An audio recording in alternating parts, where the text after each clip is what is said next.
Buenas tardes. Soy Vicente Gasuy, presidente de Semergen Comunidad Valenciana, y quiero daros la bienvenida y a la vez agradeceros vuestra asistencia a esta nueva edición del curso Semergen en Red 3.0 Comunidad Valenciana. El 3.0 es precisamente por esta tercera edición.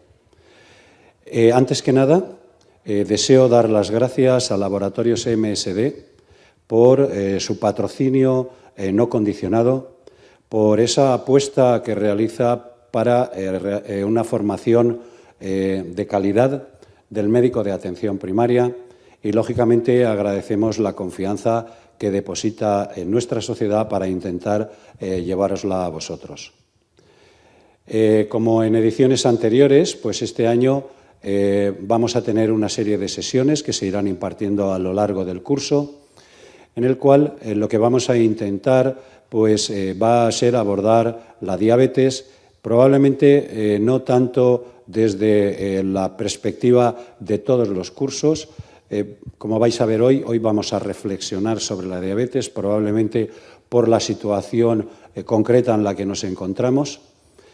A lo largo del curso vamos a hablar de patologías relacionadas con la diabetes y que habitualmente no se tratan, como por ejemplo puedan ser las lesiones dermatológicas o, por ejemplo, tenemos un capítulo sobre oncología y diabetes. Al mismo tiempo, pues otro capítulo destinado a la gestión que creo que es preciso por cuanto las características de nuestras consultas están cambiando e indudablemente van a cambiar en un futuro. Como sabéis por ediciones anteriores, la estructura del curso intentamos que sea unas charlas amenas, donde más que una exposición de un tema sea una comunicación entre dos profesionales expertos en la materia. Por un lado, un especialista de atención primaria, por el otro, un especialista, bien un endocrino, medicina interna, cardiólogo, oncólogo, etc.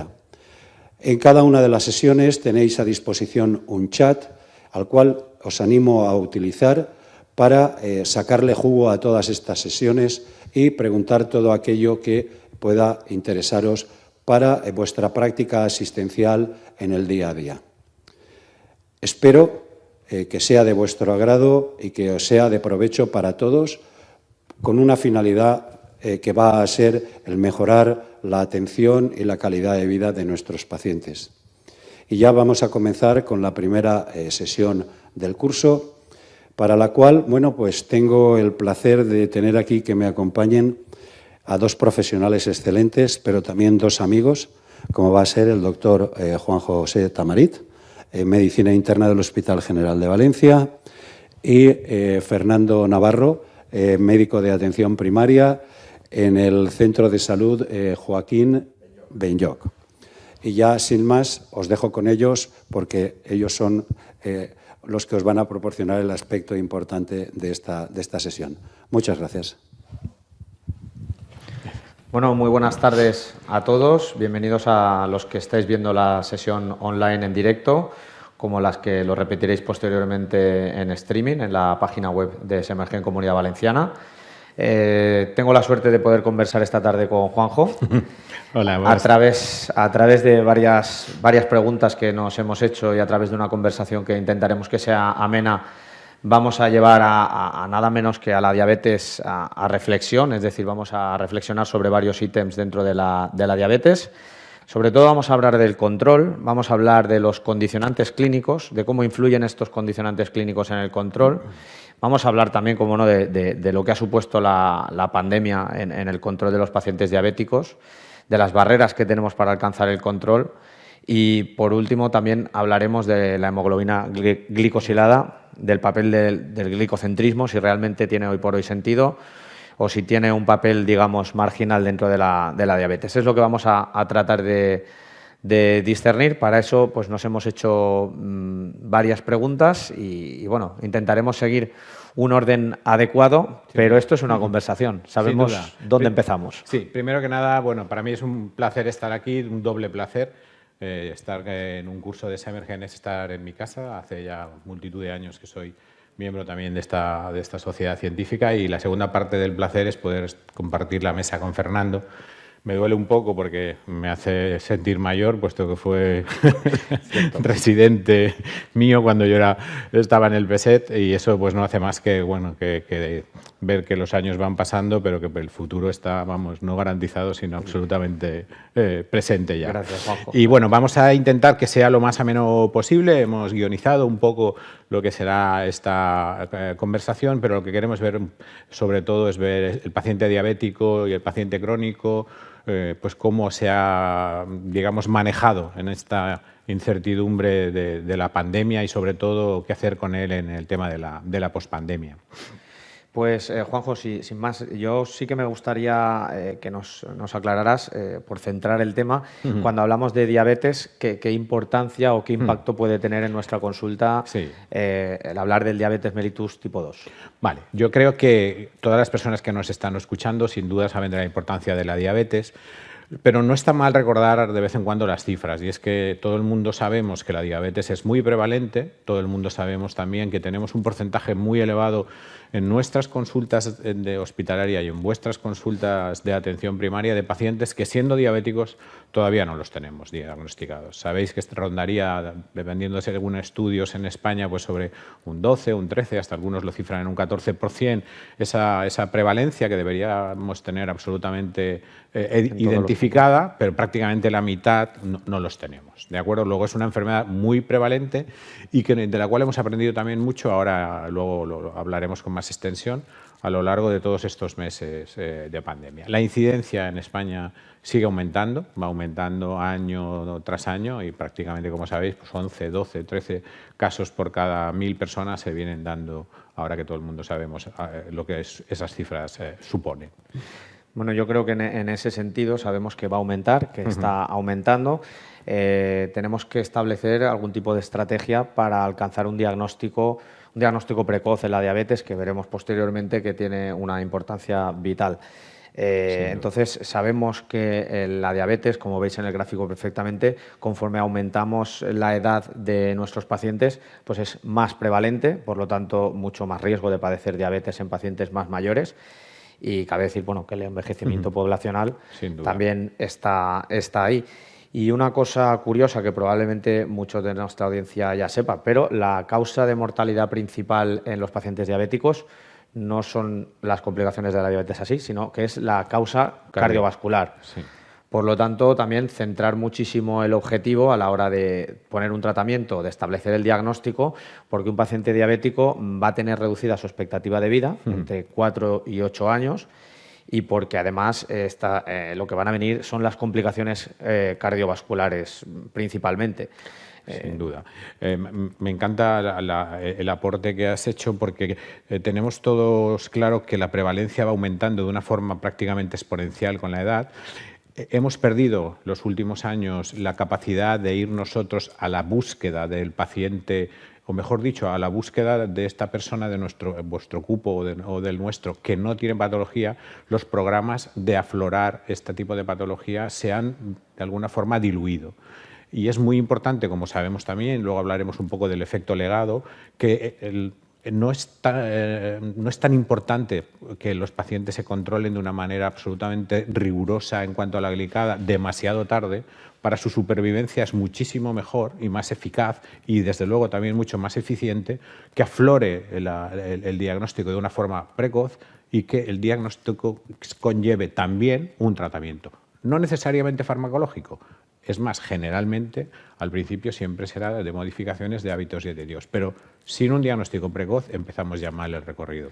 Y esto, además, tiene visos de no mejorar, porque la perspectiva a futuro es que la prevalencia de enfermedad cardiovascular, de complicaciones relacionadas con enfermedad cardiovascular, pues sea la responsable del 70% de las muertes en todo el mundo. Esto significa que, si no me confundo, en el siglo XXI va a haber más muertes relacionadas con el exceso de peso, con la obesidad, los factores de riesgo cardiovascular, que muertes relacionadas con la falta de alimentos, con problemas relacionados con el hambre. Por lo tanto, podríamos decir que estamos ante una pandemia, ante una nueva pandemia, pandemia relacionada directamente con los estilos de vida y, Sin duda.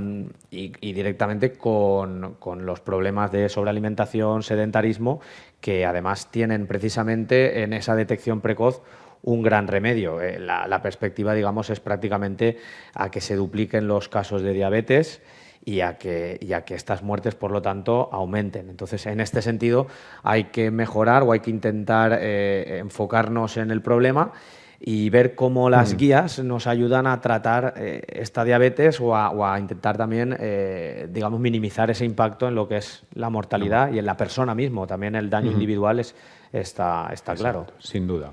Las guías sirven, como la propia palabra indica, sirven para guiarnos. Esta diapositiva no la hemos puesto aquí para explicarla, la conocéis todos, y aunque no tuviera letra, sabríais perfectamente de qué diapositiva estamos hablando. Esta diapositiva causó un gran impacto, y a mí a veces me gustaría ser un poco crítico con ella, sobre todo porque tenemos que darnos cuenta de que esta diapositiva está basada en trabajos científicos con moléculas, básicamente, de las que ahora, por suerte, tengo que decir, que vamos utilizando menos.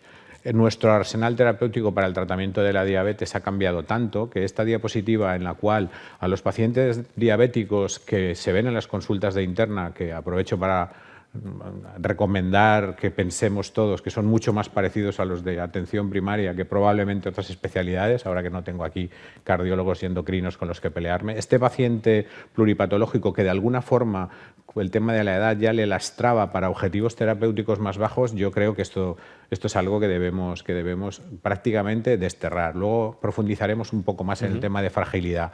Pero con los tratamientos que tenemos ahora, con las nuevas familias, de las cuales luego también profundizaremos un poco, que confieren un buen objetivo en cuanto a conseguir glicadas bajas, sin lo que acababa perjudicando, que era la aparición de esas hipoglucemias que lastraba de una manera importante, incluso la mortalidad, como luego veremos, pues creo que está bien, pero está ya un poco vintage esta diapositiva. Sí, deberíamos... y a mí remarcarte o plantearte la siguiente duda. ¿Por qué surge ese objetivo de glicosilada tan claro allí en el centro que pone hemoglobina glicosilada 7%? Sí, porque de alguna forma, con fármacos que si intentábamos conseguir glicadas más estrictas, lo que hacía es que si nos poníamos el objetivo aquí, ese objetivo lo conseguíamos a base de ir haciendo con las hipoglucemias así. Teníamos una hiperglucemia, una hipoglucemia y conseguíamos este objetivo. Porque los fármacos oscilaban demasiado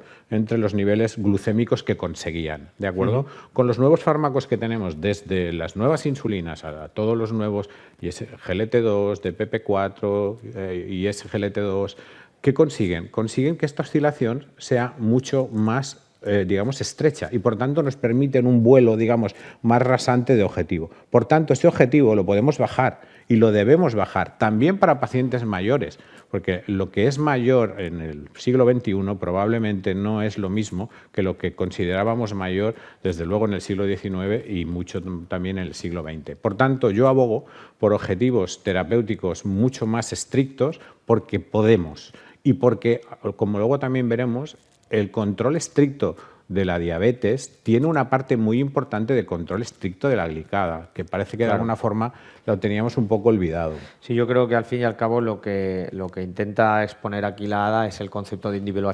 individualización llevado a una guía que prácticamente, pues digamos, en términos coloquiales, se moja poco. Exacto.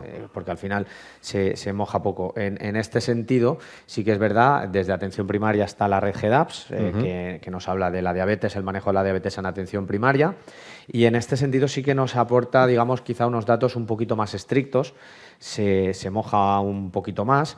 Yo, la verdad que es una guía que recomiendo su vistazo, su utilización, su implementación, sobre todo pues eso, para gente que quiere empezar a tomar contacto con la diabetes, pues constituye todos los algoritmos de la RGDAPS un buen resumen para, desde luego, no equivocarte en el tratamiento de la diabetes. Es decir, puedes hacer caso sin miedo a hacer daño al paciente. Sí que me parece curioso que en este afán por mojarse, que me parece bien, porque al fin y al cabo en las guías se trata de guiar, no de liar. Exacto.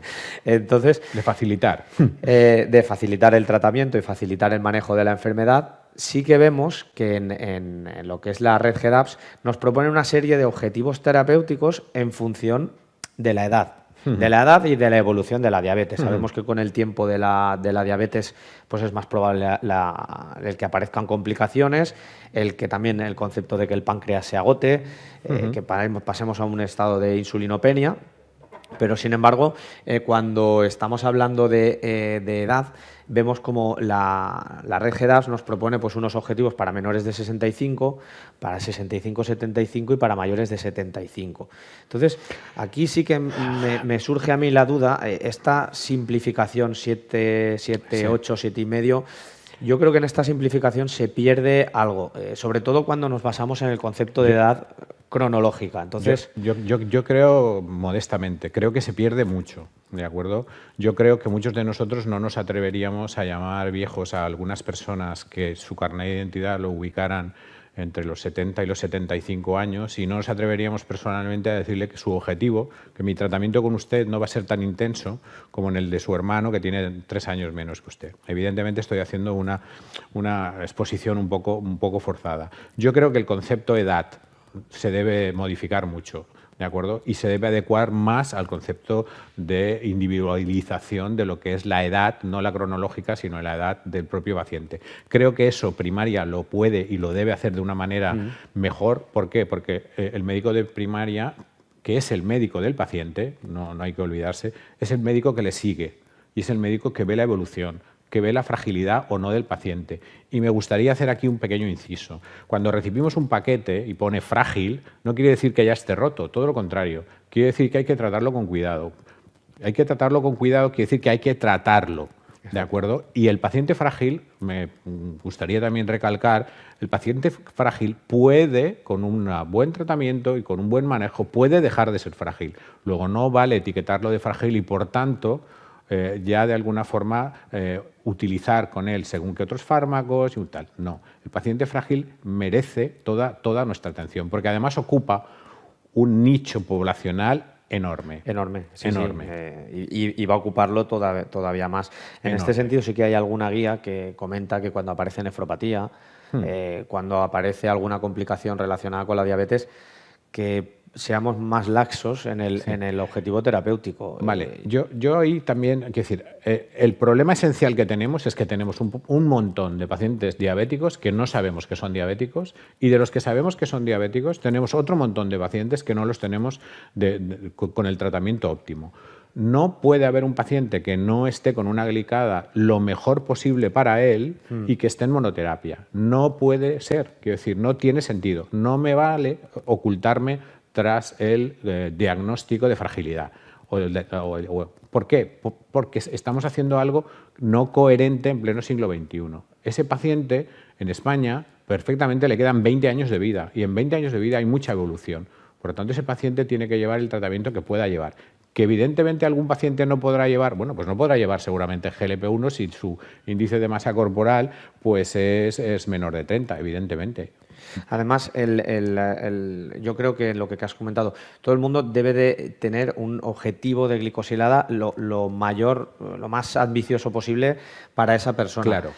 Esto significa que es importante establecer un objetivo de glicosilada a los pacientes. Sin duda. Vale, de ahí yo creo que la importancia de la red GEDAPS, tomado con el punto crítico que quizás está más desarrollado, mucho más desarrollado en la guía y probablemente pues sea mucho más coherente el valorar el tema de la fragilidad o de la expectativa de vida también a la hora del tratamiento. Yo entiendo, Fernando, que el problema de las guías es que cuando tú intentas resumir toda la guía en 3 algoritmos, pues tienes que simplificar. Pero también entiendo que los profesionales entendemos también perfectamente que tenemos que hacer esas matizaciones. Me encanta la guía RGDAPS, quiero decir. Yo creo que estábamos matizando el tema de la edad, que precisamente no hay que llegar al punto de usted tiene 3 años menos, le voy a tratar peor que a su hermana o que entonces.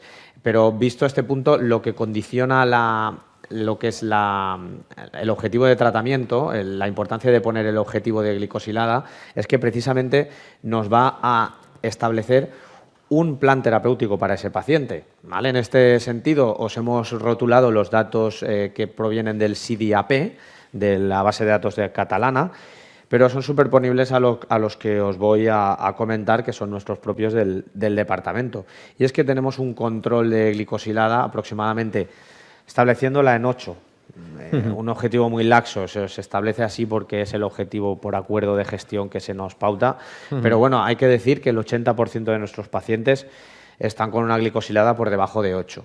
También hay que decir que pocos están en una triple terapia, no llega a un 30% de pacientes en triple terapia, por lo tanto, ahí tenemos un margen de mejora. Pero sí que me gustaría resaltar, justo en el cuerpo de Juanjo, lo tenéis, el 9% de pacientes que están con una glicosilada por encima de 9, que esto, digamos, que las complicaciones ya no a largo plazo, sino a corto plazo, son extremadamente altas. Y en este sentido, esto no se puede permitir. O sea, yo creo que el tema... A eso es a lo que yo me refería, perdón. El tema de la intensificación precoz es algo que si nos puedes comentar un poco más al respecto, porque en aquella época yo no estaba tan sabido.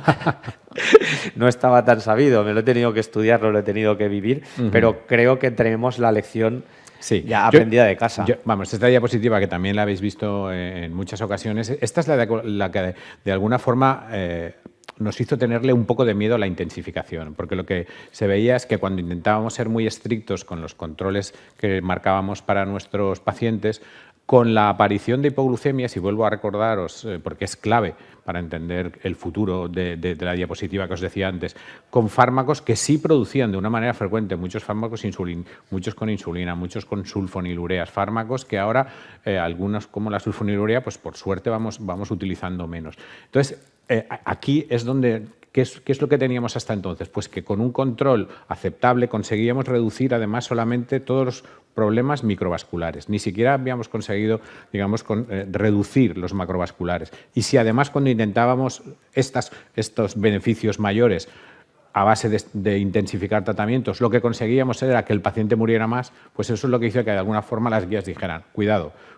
y no intensifiquemos. Pero me he permitido añadir abajo, que es decir, todo lo que tiene que ver con el DIRECT. Y el DIRECT lo que viene a decir es que la diabetes tipo 2, con un buen tratamiento y sobre todo con una incidencia sobre el tema del peso, puede llegar a ser analíticamente incluso reversible. O sea, que hemos pasado de pensar que el tratamiento puede individualizarse y no ser intensivo en según qué pacientes, a llegar a plantear el tema de que puede llegar a ser incluso reversible. Por tanto, creo que el paradigma ha cambiado y debe seguir cambiando. Sí, a mí, el tema del estudio DIRECT yo creo que también nos debe de revolcar un poco, sobre todo a los especialistas de atención primaria, a los médicos de familia, precisamente por la importancia de los estilos de vida, de la prevención. Totalmente. Y evidentemente del tema del peso. Este concepto que he nombrado ya hace un poquito, de que el páncreas se agota, pues no es tan así. Exacto. Sino que si a lo mejor disminuimos esa insulinoresistencia y si conseguimos un hábito de vida adecuado,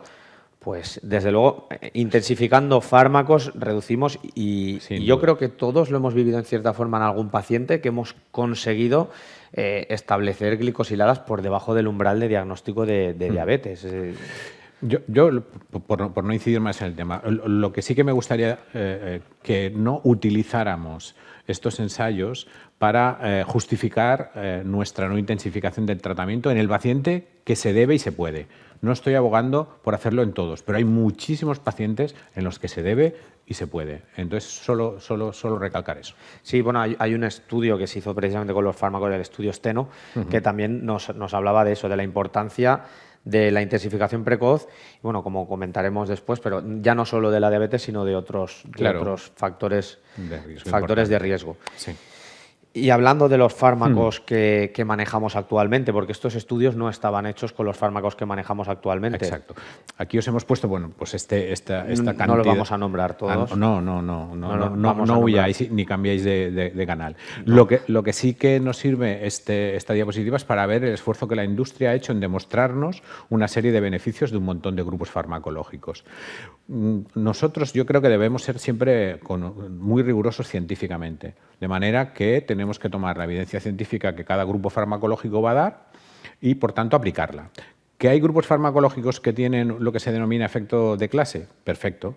Y será el propio paciente el que nos diga cuál tenemos que elegir, porque como las poblaciones de los ensayos clínicos no son exactamente las mismas, nuestro paciente siempre se parecerá más, digo, a uno de los ensayos clínicos, y ahí tendremos la opción. Hay otros grupos, que decir, si estamos hablando, por ejemplo, de GLP-1s, pues todo el mundo tenemos claro de qué GLP-1s estamos hablando, y estamos hablando a lo mejor de un triunvirato, ¿no? Exacto. Sema, lira y dulaglutide. Si estamos hablando de DPP-4, ¿todos los DPP-4 son iguales? A mí también me parecería absolutamente injusto. Algunos los tenemos aquí que se han presentado al examen cardiovascular, otros fármacos no se presentan al examen cardiovascular, por tanto yo ahí haría alguna diferenciación evidentemente importante.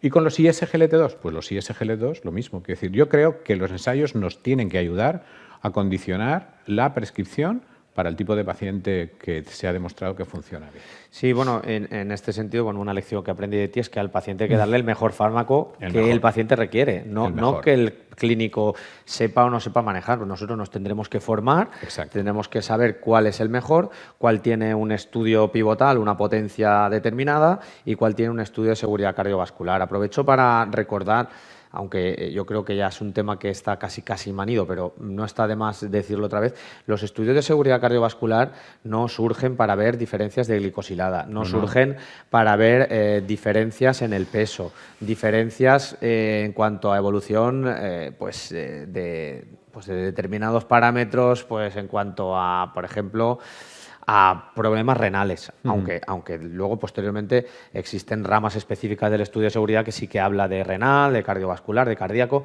pero los estudios de seguridad cardiovascular pretenden evaluar el efecto de la molécula por la molécula en sí, no por el hecho de estar tratando la diabetes. Luego veremos el papel de la glicosilada, porque la potencia se tiene que demostrar en los ensayos pivotales. Exacto.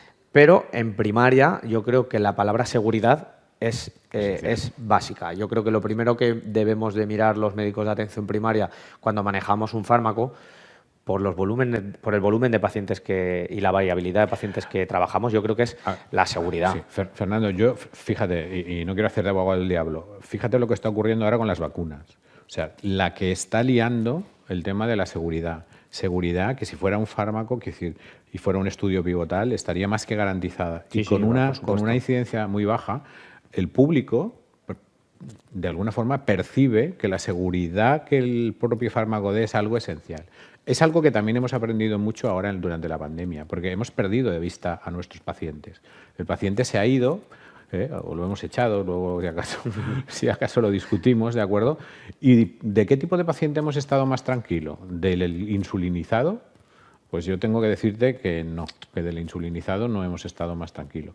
Que hay grupos farmacológicos que nos han permitido una cierta tranquilidad en esta lejanía y otros grupos farmacológicos que nos han generado incluso algunos ingresos hospitalarios. Luego creo que hay que poner en valor el tema, un fármaco tiene que ser, lo primero, seguro, evidentemente. Exacto. Lo segundo, tiene que cumplir lo que dice, tiene que ser potente, ¿de acuerdo? Tiene que ser eficaz, ¿de acuerdo? Y luego también tiene que ser eficiente, evidentemente, pero el orden es el orden. Y la reflexión que añadí, pues simplemente que todos estos ensayos de seguridad cardiovascular, que por supuesto ni nos hemos nombrado ni los vamos a nombrar todos, suman más de 231.000 pacientes que avalan la seguridad precisamente de todos los grupos farmacológicos que estamos utilizando hoy por hoy, con diferencias por moléculas, pero desde luego la seguridad. Claro, por eso, por cerrar un poco este tema, estos fármacos, todos los que hemos puesto aquí, fijar la cantidad de ensayos clínicos, todos estos no están en la diapositiva, no están incluidos en el objetivo terapéutico tan laxo para algún grupo terapéutico, porque aquí muchos de esos pacientes a los que les habríamos condenado a un ostracismo en cuanto a la intensificación, perfectamente pueden estar con terapias dobles, con terapias triples y con objetivos mucho más marcados. ¿Y por qué no ponerlo? ¿No? ¿Y por qué no? Sin duda. Diagnóstico precoz, tratamiento intenso. Precoz, potenciar efecto legado, mirar muy bien el grupo farmacológico que nos dé también una seguridad en cuanto al tratamiento, y yo creo que eso es el ABC. Pues yo creo que una vez establecido estos tres objetivos, digamos, básicos en cualquier tratamiento antidiabético, yo creo que el gran cambio que ha permitido la seguridad de estos fármacos, la seguridad en el manejo y en la destreza a la hora del clínico, a la hora de introducirlo o no introducirlo, yo creo que precisamente nos ha permitido centrarnos en la diabetes en otro tipo de factores, Sí. en otro tipo de condicionantes, Sí. ¿no? Que aparecen dentro de la diabetes, pero que también requieren un objetivo duda. terapéutico. Sin duda. Esta diapositiva me parece muy importante. ¿Por qué? Porque básicamente lo que nos enseña son las comorbilidades con las cuales aparece la diabetes o con las que convive la diabetes. Comorbilidades que varían en los pacientes de menos edad y con los pacientes de más edad, y hace también ya bastante tiempo que sabemos. Por eso la guía clínica de diabetes siempre marca objetivos de otras patologías. Hay muy pocas enfermedades que en la guía clínica te marquen objetivos de otras supuestas enfermedades. En la de diabetes siempre te marca el objetivo de tensión de un paciente diabético, te marca el objetivo lipídico de un paciente diabético, te dice el peso que debes intentar conseguir de un paciente diabético. ¿Y por qué? Pues porque si vemos, bueno, queda más arriba de la cabeza de Fernando, pero si vemos, exacto, hipertensión, hiperlipemia, obesidad, enfermedad renal crónica, quiero decir, todas esas cosas, es que no llego. Sí, está complicado. Todas esas cosas son las que están en las guías porque condicionan de alguna forma, no de alguna forma, de una forma absolutamente prioritaria el tratamiento de un paciente diabético. En ese sentido, pues sí que deciros que más o menos los datos que tenemos nosotros del departamento pues cuadran con estas comorbilidades. Sobre todo la que más nos llamó la atención, que supongo que a lo mejor tú, por el hecho de estar en el entorno hospitalario, también quizá compartes un poco más, y es la prevalencia de obesidad, que en nuestras series es del 53% en pacientes diabéticos. 53%. Cuando sabemos que sí, en la fisiopatología de la diabetes es el primer pecado, por decirlo así. Pues si encima lo ampliaras al sobrepeso, ya no sería el 50%, ya sería el 80% de los pacientes. Pero claro, resistencia insulínica y obesidad es un dueto, eso no es separable para nada, eso es fundamental. El abordaje fundamental del paciente diabético es plurifactorial. Sí, porque creo que el objetivo de peso en ocasiones no aparece, ¿no?, en las guías.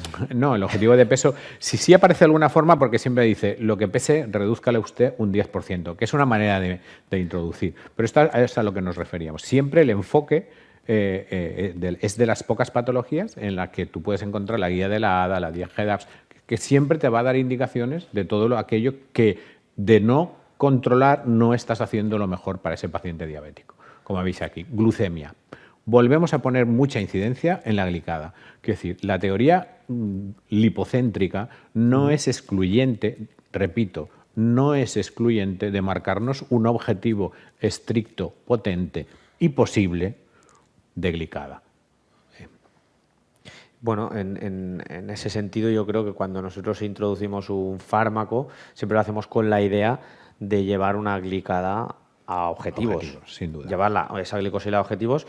Y yo creo que la clave está en la priorización de que no aparezcan complicaciones tipo hipoglucemias. Pero el hecho de permitir, digamos, la seguridad de estos fármacos, centrarnos en los condicionantes clínicos de la enfermedad diabética, de la diabetes, pues digamos que, otra vez, remitiéndome a la guía Red GEDAPS, nos permite directamente, de un vistazo al algoritmo, ni siquiera a la guía, el algoritmo nos permite establecer qué tratamiento es prioritario, ojo, que como siempre hay que individualizar, pero qué tratamiento es prioritario en cada paciente en función de sus condicionantes clínicos. Sin duda.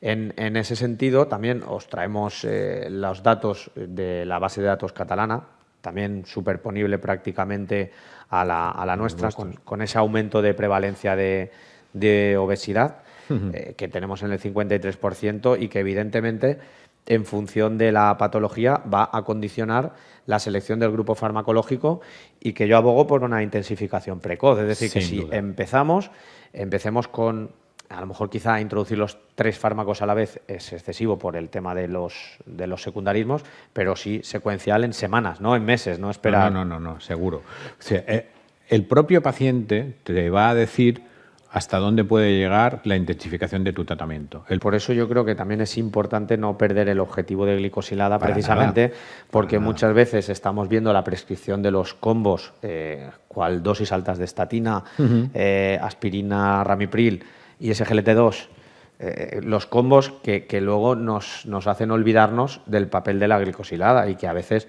pues necesitamos esa combinación, ese tercer fármaco, ese segundo fármaco, para llevar esa glicosilada que veremos después qué efecto tiene en el control de la diabetes, pero en el control de la aparición de otros eventos cardiovasculares o de otras complicaciones relacionadas con la diabetes. Sin duda. Y en el pronóstico, nosotros ahora, luego hablaremos quizás un poquito más del tema COVID, pero hemos visto que la glicada del paciente COVID al ingreso condicionaba el cómo iba a ir el paciente. Es uno de los factores que hemos visto cómo condicionaba. Sabemos que la diabetes no favorece la infección por COVID, pero sí sabemos que aumenta el riesgo. Y ese riesgo que aumenta de que las cosas vayan mal era directamente proporcional al mal control de glicada previo. Luego, estamos hablando de lo que estamos hablando. No estamos intentando quitarle peso a los lípidos, ni mucho menos, ni a la hipertensión. Pero no le quitemos peso a la glicada, porque además no es necesario. Ya no tenemos ese condicionante de la utilización de fármacos que nos producen hipoglucemia. Luego, hay que pararse en el stop, Pararte 100 metros antes no es mejor conductor el que se para 100 metros antes del stop, porque tienes que pararte en el stop para ver cómo va la glicada y cómo van los lípidos, ¿de acuerdo? Para verlo todo, hay que mirarlo. No 100 metros allí. En ese sentido, claro, nosotros queremos identificar los condicionantes clínicos porque nos permiten, digamos, llevar a cabo un tratamiento muchísimo más adecuado de la diabetes. Como ha dicho Juanjo, reducir mortalidad, claro, que no es poco, y en atención primaria debemos de ser, digamos, las fieras en detectar de una forma precoz las complicaciones, tanto microvasculares como macrovasculares. Cuando nosotros tenemos en un paciente diabético una aparición de una retinopatía diabética, estamos hablando que se aumenta disminuye la esperanza de vida, aumenta el riesgo de infarto, aumenta el riesgo cardiovascular por el mero hecho de ser diabético, pero además ya se te hace de riesgo muy alto por el hecho de tener una complicación microvascular. Probablemente venga la enfermedad renal también acompañando a esa retinopatía en correlación con la microangiopatía. Por lo tanto, el pequeño círculo que veis que nos permite a nosotros establecer estrategias de cribado ya no solo de la diabetes, sino de la detección precoz de complicaciones microvasculares relacionadas con la diabetes, nos permite en cierta forma anticipar el que sucedan hechos macrovasculares que digamos que tienen una implicación muchísimo más potente en el paciente diabético. No hay que pararse en la intensificación del tratamiento, ¿de acuerdo? Para nada. Pero bueno, realmente cuando he comentado que prácticamente un 30% de pacientes no llega a una triple combinación, claro, esto se requiere o es así porque deben de existir una serie de barreras a la hora de la prescripción, a la hora de alcanzar objetivos. Y bueno, por llevarlo a lo fácil, ¿no? Pero por llevarlo a lo de este año, todos estos programas de cribado con el tema del coronavirus, con la pandemia, han saltado por el aire. Y volviendo a uno de los datos que has comentado, la incidencia de diabetes. La incidencia de diabetes de 11,8 casos año. Estos son casos de diabetes que se han quedado para el año que viene. Es decir, estos casos de diabetes, los análisis que no se han hecho ya no se van a hacer.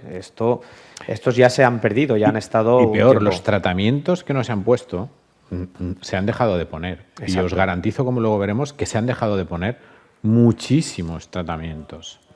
Entonces, en ese sentido, yo creo que ha impactado muchísimo lo que es tanto los programas de cribado como en la prescripción. Creo que nos puedes comentar datos. Esta diapositiva me parece casi escalofriante. Esto es lo que ocurrió durante la primera ola. Quiero decir, estamos hablando de cifras de reducción en cuanto a las peticiones que se han realizado en los distintos hospitales. Esta no es de mi hospital, pero la de mi hospital la hicimos y es bastante parecida, en las cuales, como podéis ver ahí, el número de glicadas que se pedía se cayó, de cada 10 que se pedían, solamente se hicieron 2, o sea, solo 2 de los 10 pacientes que antes se analizaban se hacían.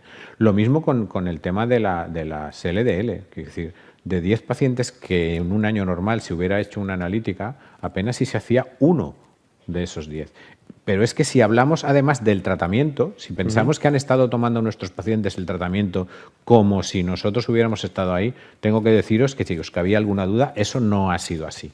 Luego, en el empoderamiento famoso del paciente hemos fallado, porque es verdad que hemos dejado al paciente en el centro de la plaza, en el centro, bien empoderado, pero solo. Y solos, algunos pacientes, y luego sí que me gustaría también decir, solos, algunos pacientes no los habíamos preparado previamente lo suficientemente bien como para que se hicieran cargo de dirigir su propio tratamiento. Metformina, unas bajadas verdaderamente impresionantes. Estatinas, unas bajadas que son difíciles casi de entender.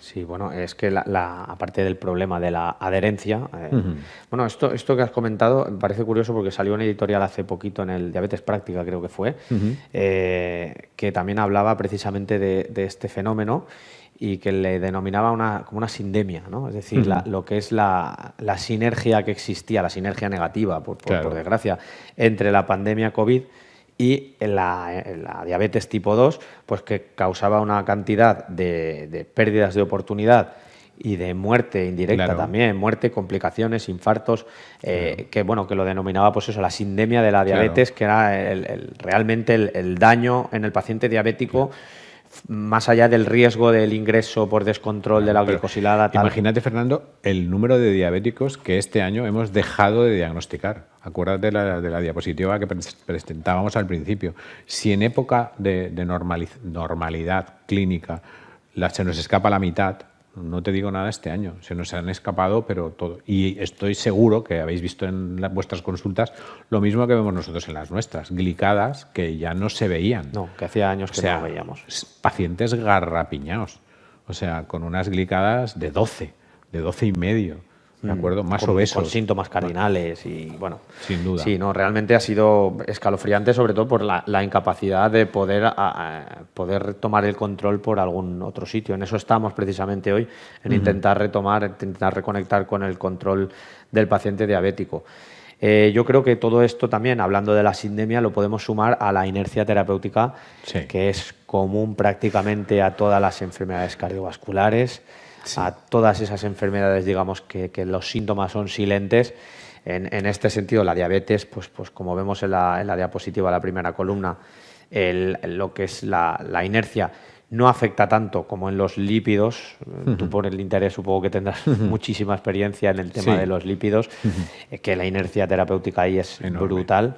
La inercia en hipertensión arterial también existe inercia, pero en diabetes tenemos que incidir también en la inercia nuestra, porque al fin y al cabo los encargados de intensificar ese tratamiento, que creo que lo hemos dicho ya unas cuantas veces a lo largo de la conversación, pero esta es una barrera que afecta al médico, al profesional, y que es culpa exclusiva nuestra.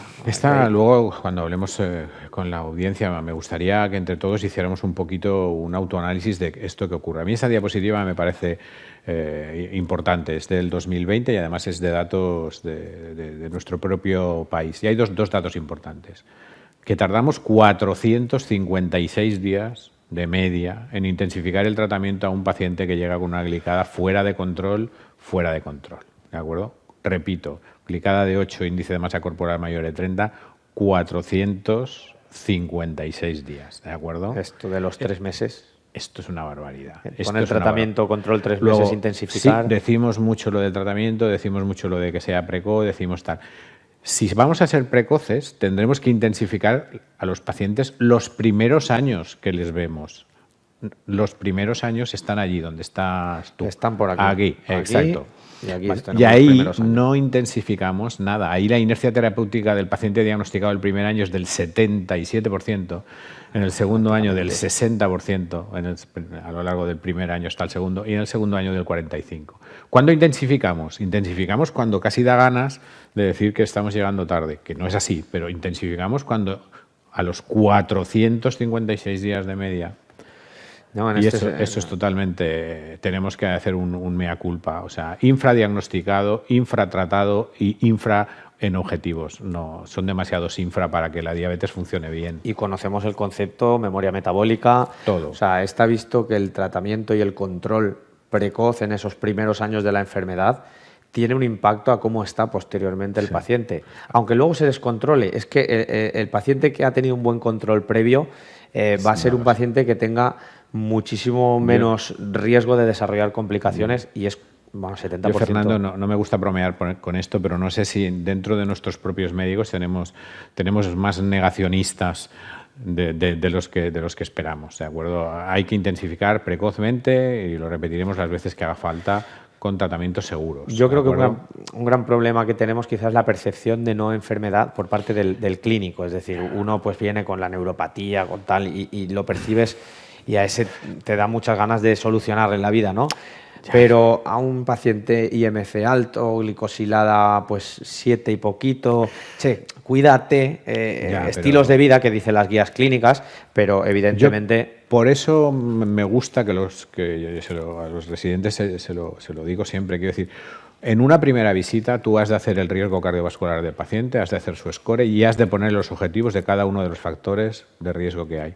Y los objetivos están para cumplirlos, no están para autorregateártelos, no están para hacerte trampas a tu propio solitario. Si tú después de ver al paciente, explorar al paciente, hacer las exploraciones analíticas, consideras que el paciente tiene que llegar a determinado objetivo de glicada porque puede y debe, porque es joven, porque está perfecto, y has puesto un objetivo de 6,5, pues es un objetivo de 6,5. Algunos pacientes a veces cuando vienen a la consulta, pues como la tuya, te dicen, bueno, esperémonos porque voy a hacer mejor la dieta. Y yo siempre les digo lo contrario, que no perdamos estos 6 meses, estos 4 meses. Yo le pongo el tratamiento. Cuando usted venga, si de verdad puedo, entre los dos lo volveremos a hablar, no habrá ningún problema. Si estamos retirando insulinas, que antes la gente pensaba que era un camino sin retorno. No, el camino de la diabetes tipo 2 tiene retorno. Lo único que no podemos estar es renegociando todo. No podemos renegociar los objetivos con los pacientes. Debemos informarles. Evidentemente el paciente decide.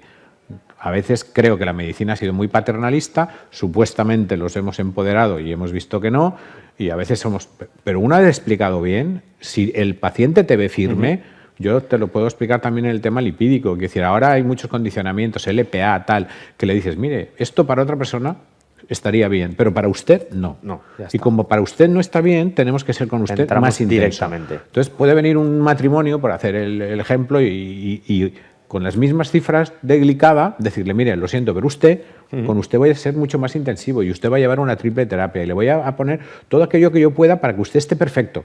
Y con usted no puedo, me gustaría, pero tiene unos condicionamientos clínicos que no me lo permiten, ¿de acuerdo? Pero yo creo que eso, si está apuntado, yo hago la broma con los pacientes de establecer, y lo pongo en el informe clínico, los que estáis en mi área seguro que lo veis, de cuánto me promete el paciente que va a pesar la próxima consulta.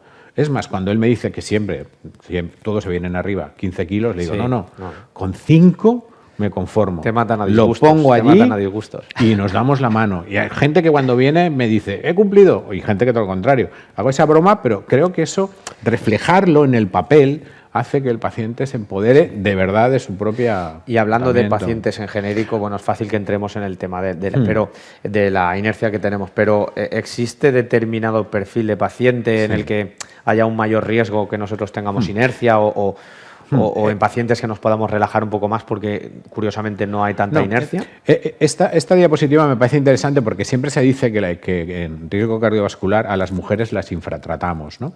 Y sin embargo aquí el factor más asociado a la intensificación del tratamiento, pues a nivel de género es más, intensificamos más el tratamiento en las mujeres. Por desgracia, si vemos cuando intensificamos en cuanto a duración de la diabetes, intensificamos muchísimo más a los pacientes cuantos más años llevan ya de evolución. Cuando lo que tú dices, que decir, de verdad tengo que intensificar el tratamiento cuando aparece una úlcera, de verdad me lo tengo que hacer mirar. Quiero decir, es que he llegado tarde. Claro, pero muy tarde. No me niego también a que algunos grupos farmacológicos, y lo voy a decir aquí claramente, los DPP4, se les ponga en la etiqueta de que solo para paciente mayor. No.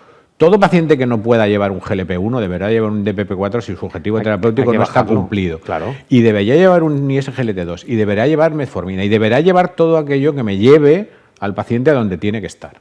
¿De acuerdo? Y pararse antes no es tolerable. Y por desgracia que lo vemos ahí. ¿A quién intensificamos? Al que tiene ya complicaciones. Hombre, por favor, caray, así cualquiera. Así sabe... Todos mis respetos. Así hasta mi madre podría poner la intensificación del tratamiento si ya ves una úlcera. No es eso. Lo estamos haciendo por favor, al revés. Totalmente. No es culpa, ni muchísimo menos, de los médicos, ni quiero para nada. Es decir, los programas de prevención y los programas de detección precoz de patología se han ido a la porra. Con la masificación de las consultas se han ido a la porra. Entonces ya empezamos mal. Si no los diagnosticamos, mal. Si cuando los diagnosticamos no intensificamos, pues ¿qué va a ser? Pues mal. Y si además no les ayudamos a que entiendan su enfermedad, porque ellos nos han de ver firmes en el tema de objetivos, mal. Porque como no nos han visto firmes en el tema de objetivos, y vuelvo a la diapositiva hasta de colorcitos, si nosotros le decíamos, no, es que con usted no es tan importante, usted con 8 de glicada puede... Claro, pues el que ha hecho en la pandemia, el que le decíamos que con 8 de glicada iba bien, que se nos ha venido a... Quizá tenemos la imagen, por ejemplo, de los programas de seguimiento cardiovascular, los programas de diabetes, del anciano, la anciana desfilando hacia la consulta, cuando realmente realmente importante es que fueran los pacientes jóvenes, los recién diagnosticados, claro, los que tienen que ir a esos programas de cribado, programas de educación diabetológica. Yo creo que es la reflexión, supongo. ¿no? Sí, pero también que el paciente frágil, frágil se trata, ¿eh? Frágil Sí. no está roto, está frágil, pero no está roto. Muy bien, perfecto. ¿Y cómo ves, por ejemplo, a la hora de tratar este tipo de pacientes, cuando estamos diciendo, por ejemplo, pacientes mayores, pacientes que, pues, por ejemplo, las mujeres, a la hora de establecer un objetivo de glicosilada, ¿tú establecerías el mismo objetivo? Yo creo, lo que te decía antes, yo creo que el paciente entra por la puerta, tú no sabes exactamente ni siquiera qué patología tiene. Tú vas a hacer una anamnesis perfecta, vas a hacer una anamnesis con sus antecedentes y los familiares también, y al final establecerás un juicio diagnóstico de lo que tiene. Y ese juicio diagnóstico te marcará los objetivos. Y las comorbilidades, y algunas veces, por desgracia, algunos componentes de IPTs y cosas de estas, nos condicionarán la prescripción, ¿de acuerdo? Y cuando tengas todo eso, tendrás el tratamiento. Es que tendrás el tratamiento. Si lo intensificas, tendrás el tratamiento, porque, como decía antes, el que pueda llevar a un grupo farmacológico, el que pueda llevar a otro grupo farmacológico y el que pueda llevar a un tercer grupo farmacológico. Lo que no es tolerable es que si no estoy en objetivo terapéutico, no haga nada. Eso no es viable. Pues os traemos realmente unas diapositivas interesantes de un metaanálisis que salió publicado en 2018, que yo prácticamente me gusta llamarle casi la Biblia de la diabetes, porque es un metaanálisis que estudió qué efecto tiene aquello que hacemos los clínicos en la mortalidad o en las complicaciones de los pacientes diabéticos, que realmente también es una reflexión importante hacer. Estamos haciendo todo esto, pero ojo, qué efecto y qué esfuerzo debo de poner en cada punto. No se trata de elegir, pero bueno, sí que se trata de priorizar a la hora de establecer, digamos, esos objetivos o esa intensificación de tratamiento. En este sentido, que sepáis que una de las cosas que más riesgo añade no es tener diabetes, sino es tener múltiples factores de riesgo que se suman. Por lo tanto, ahí el abordaje multidisciplinar, multifactorial, es basiquísimo y es lo que nos ayuda a que los pacientes no desarrollen complicaciones. Claro, pero es que además eso te condiciona el tratamiento. Quiero decir, si tú tienes dudas si utilizar rosuvastatina o atorvastatina a dosis equipotentes, a veces el filtrado renal del paciente te contraindicará o te facilitará una, o a veces la glicada del paciente te contraindicará. Lo que tienes que tener claro es a dónde quieres ir y conocer los fármacos, evidentemente. Fijaros, pero vamos, eso hay que intensificar. Fijaros en la gráfica que tengo situada detrás de mí, más hacia la derecha, más hacia vuestra derecha es más riesgo. Conforme se desplaza hacia la derecha es porque hay muchísimo más riesgo de complicaciones cardiovasculares. Fijaros en las partes inferiores, que es donde se suman los múltiples factores de riesgo, pues presencia de ictus, hay presencia de hipercolesterolemia, hipertensión, las comorbilidades que hemos visto antes, pues es lo que más riesgo añade a que un paciente diabético vaya mal. Pero sí que me gustaría hacer un par de reflexiones, y es a la hora de establecer los objetivos, con la crítica, con el punto crítico a los combos, ¿no?, que se dan en determinados pacientes, que decimos, bueno, prevención secundaria, pues metformina y SGLT2 y un hipolipemiante de alta potencia, un objetivo de LDL estricto menor de 55, pero sin embargo, si nos dejamos la glicada fuera, en la diapositiva está el riesgo de infarto de miocardio, el mayor condicionante de tener un riesgo de infarto de miocardio. Y hago la reflexión porque yo, con los ojos cerrados y la mano en el fuego, diría que es el LDL. Pues resulta que es el control de glicosilada, según este metaanálisis. Por lo tanto, no nos desinflemos en los esfuerzos en la glicosilada y nos centremos en el LDL. Es que yo no entro. Hay otros trabajos que centran otro poco más el tema de la LDL, pero es que esta disyuntiva No tiene sentido. No es la disyuntiva es todos los objetivos que nos hemos marcado, el de LDL y de hipertensión y el de glicada, todos hay que cumplirlos. Exacto. Tenemos fármacos ahora, por suerte, en algunas patologías más que en otras, que nos permiten hacerlo. Luego, a por ello. Y fijaros, bueno, también por traer la reflexión en cuanto al ictus, con el tema de la hipertensión arterial, pues resulta que en un paciente diabético también se Claro. vuelve a repetir el hecho de que lo que tiene más efecto en disminución del riesgo de padecer un ictus resulta que es el control de glicosilada. Después, evidentemente, el control de presión arterial. No, estoy Claro. de acuerdo en no entrar en Claro. la disyuntiva, Claro. pero que los esfuerzos tienen que ir por igual a controlar esa tensión arterial y en que no se nos vaya a un 0,3 la glicosilada, que se nos esté, cuanto más baja, mejor. Y en insuficiencia cardíaca, pues ahí sabemos que otros factores sí que tienen muchísimo más impacto, pero que Sin duda. al fin y al cabo también es un factor de riesgo de desarrollo de insuficiencia cardíaca. Por lo tanto, yo creo que la reflexión es que la glicosilada tiene que ser tiene un papel central en lo que es el tratamiento de la diabetes y que sin entrar en la disyuntiva se tiene que tratar por igual. No podemos entrar a un combo porque haya tenido un infarto y automáticamente abandonar ese objetivo de glicosilada. El punto es la crítica. Yo sé que no lo hacemos, pero cabe también revisar a esos pacientes que salen después de un ingreso hospitalario, meterlos en objetivos rápidamente de glicosilada. Sí, yo creo que en eso sí que hemos avanzado, ¿vale? El Eurospire 5 para pacientes con cardiopatía isquémica y tal, pues así lo muestra. Estamos lejos de conseguir el control del 100%, lejos no llegamos ni a la mitad, pero yo creo que sí que vamos utilizando, para lo cual también las asociaciones de varios principios activos en una misma pastilla, pues muchas veces también nos permiten que los pacientes cumplimenten más la medicación. Es una pena que algunos estén lastrados económicamente, otros no lo están. Ahora es más barato una asociación de estatina con ezetimiba que por separado, pero esto es así. Yo creo que ese sería un poco el mensaje clave. Y bueno, Sí, bueno, por comentar un apunte más que no quiero que se quede en el tintero, también es importante revisar la adherencia.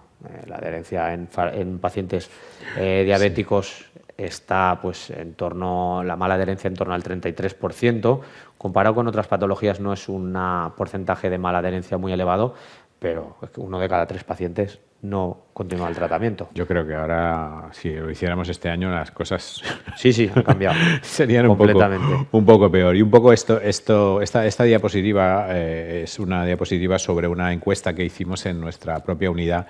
Entrevistamos a los médicos de mi servicio, ¿de acuerdo? Y luego, por otro lado, a los pacientes, ¿vale? De los 100 pacientes primeros que llegaron, los entrevistamos.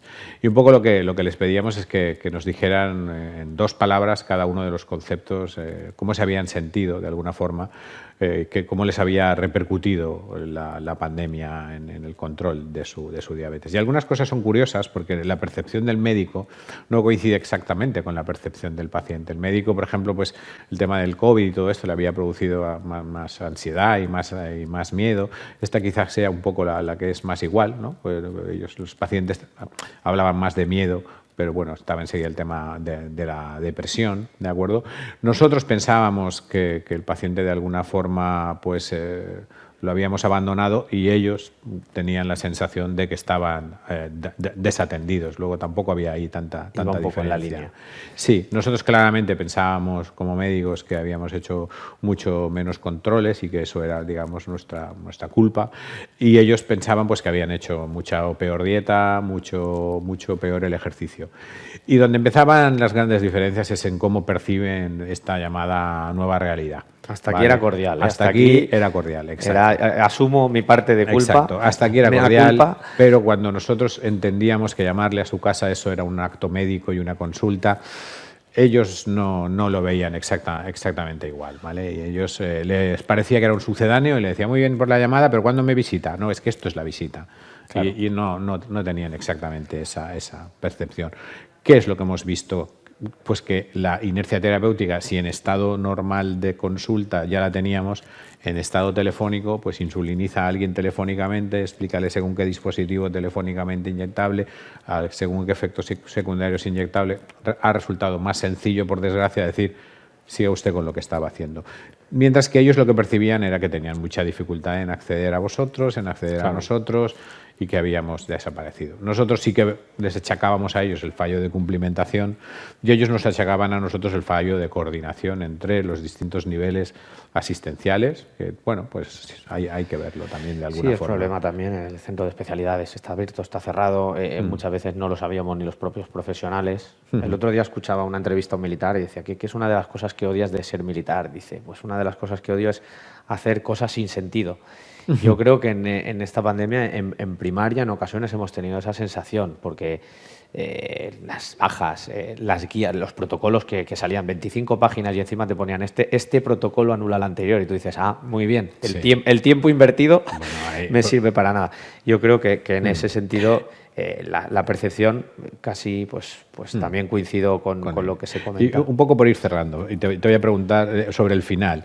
El final, los médicos de mi servicio mayoritariamente pensaban que esta nueva realidad virtual de la medicina ha venido para quedarse. De alguna forma estamos nosotros hoy aquí tecnológicos haciendo y sin embargo los pacientes lo que desean, y poníais que todo vuelva a ser como antes. ¿Tú qué opinas? ¿Cómo ves el futuro de la consulta?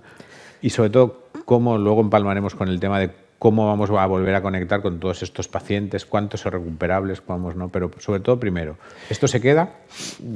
Yo opino que esto no se va a quedar. No se va a quedar porque existe una demanda poblacional. Yo creo que el punto principal es cuando has comentado que la telefonomedicina para el paciente es un sucedáneo. Eso requiere tiempo, requiere educación y requiere esfuerzo por nuestra parte, pero también por parte, digamos, de los gestores, ¿no? En explicar que esto esto es un acto médico y que su acceso a partir de ahora al médico a lo mejor va a ser a través del teléfono. Y yo creo que al final ahí la demanda del paciente, pues como ha sucedido tantas otras veces en primaria, pues viene y pasa por encima de las preferencias de los profesionales. Entonces, yo creo que en cuanto se pueda volver a la normalidad, en todo caso yo creo que debería servir para que el médico ganase autonomía en la gestión de su agenda, porque aquí lo importante es cómo percibe el paciente que ha sido atendido. Y cómo se atiende, evidentemente, es importante, pero cómo percibe ese acto médico el paciente. Y yo creo que, al fin y al cabo, el médico es el más capacitado de decir cómo su cupo está preparado para recibir una telemedicina o una atención presencial. A mí es un tema que me preocupa, el de cómo cribamos a los pacientes de tu consulta y de mi consulta desde el punto de vista tecnológico, ¿vale? Porque, bueno, aquí antes estábamos preparando la charla y uno de los técnicos que nos estaba ayudando todo, pues nos ha comentado, mi médico de cabecera me ha llamado a mí, que no voy nunca al médico, para decirme que tengo que ir y tal, y se notaba que esa atención telefónica era más que suficiente para él y, de hecho, pues le parecía una calidad asistencial. Eso mismo, para alguien que no tenga capacitación, nos está pasando que acaba la consulta, me he entendido todo, y llevas un cuarto de hora con él y dices, sí, pero por favor ahora cuando venga mi hija me vuelve usted a llamar y se lo vuelve a explicar. ¿Cómo cribamos a qué pacientes tenemos que ver presenciales, a qué pacientes no, a qué pacientes habrá que hacer una cosa mixta? Y deberemos generar herramientas, que las propias sociedades científicas deberán trabajar en ello, para establecer eso. Porque yo sí que creo que esto no va a quedarse como está ahora, pero tampoco va a volver, ni mucho menos, a como era antes. Entonces, antes no teníamos los emails de los pacientes, ni sabíamos si se podía manejar, y ahora deberemos preguntarlo en la anamnesis y hacerles un test, que no sé cuál es, pero hacerles un test de ver hasta qué punto puede percibir bien la calidad de la asistencia. Hombre, yo deseo, y es un deseo muy genérico, pero deseo que saquemos lo positivo y que realmente sirva para mejorar la calidad de atención al paciente y para disminuir la presión asistencial, porque al fin y al cabo... sobre todo en vuestro caso, en el nuestro también, pero en el vuestro para disminuir la burocracia. Eso porque la tecnología debe disminuir la burocracia a prácticamente el cero. De acuerdo. Por no liarnos en más reflexiones, volver al tema de la diabetes, yo creo que es momento ya para las conclusiones. Si te parece, te doy mis 2 claves. Perfecto. Y te dejo para tus 2, tus 3, tus 5. No, luego tenemos ahí algunas preguntas, creo, preguntas. y las bueno, yo creo que de todo lo que comentamos, bueno, recordaros que hagáis el examen luego los que queráis también los créditos, pero bueno, de todo lo que hemos comentado, mis 2 claves para que os quedéis en casa y que se quedaran en la memoria serían el papel central que tiene la hemoglobina glicosilada dentro de la diabetes, que no lo olvidemos porque sigue estando ahí, con esos objetivos terapéuticos cuanto más estrictos mejor. Y la siguiente clave es de hecho la importancia que tienen también los programas de cribado y detección precoz y formación, prevención de cardiovascular en atención primaria, la importancia que tienen precisamente para identificar los pacientes, identificar precozmente estas complicaciones y evitar a posterior más complicaciones cardiovasculares, más muerte y al fin y al cabo evitar que el paciente esté conviviendo con peor calidad de vida. Entonces yo creo que estas son mis 2 conclusiones. Hemoglobina glicosilada, programas de cribado. Vale, pues yo diría, 1, vuelvo al ejemplo de la fragilidad. El paciente frágil no está roto, el paciente frágil se trata, ¿de acuerdo? Y luego, ¿con qué se trata? Oye, lo siento, todo no puede estar tan fácil, hay que leer. Hay que leerse las guías clínicas, hay que leerse los ensayos clínicos. Los fármacos dan lo que sus ensayos clínicos nos demuestran, ¿de acuerdo? Y al César lo que es del César. Los grupos terapéuticos, unos, todos sus miembros son iguales, otros, no todos sus miembros son iguales, lo cual nos facilita muchísimo la prescripción y prescripción precoz, intensa y mantenida. Muy bien, yo creo que con estos 4 mensajes podríamos Perfecto. dar por concluida la charla. Vamos a ver las preguntas que nos habéis mandado a través del chat, por si ha surgido alguna pregunta. Y recordaros que esto lo podemos ver en directo, como lo habéis visto esta tarde, y que se quedará colgado en la página web de Semergen Comunidad Valenciana para que la disfrutéis. Prácticamente estamos en tiempo y de momento las personas no se han animado a hacernos ninguna duda. Por lo visto nuestra disertación ha sido amplia. Me alegra en este sentido. Y nada, pues nada, daros las gracias a todas las personas que habéis estado ahí. Para mí ha sido, como os he comentado antes, un enorme placer venir al Colegio de Médicos y venir a un curso de Semergen. Para mí es estar en casa y bueno, espero que continuéis con los siguientes capítulos que vayan habiendo y nada más. Fernando, un placer estar aquí contigo y hasta la siguiente. Un placer, reitero el agradecimiento a todo el equipo técnico, equipo de MSD, por hacer posible que podamos tener estas sesiones formativas y recordaros una vez más que formuléis, que hagáis las preguntas, que hagáis las respuestas para también obtener la acreditación por parte del EBES. Muchísimas gracias y nos vemos en la próxima sesión. Hasta luego.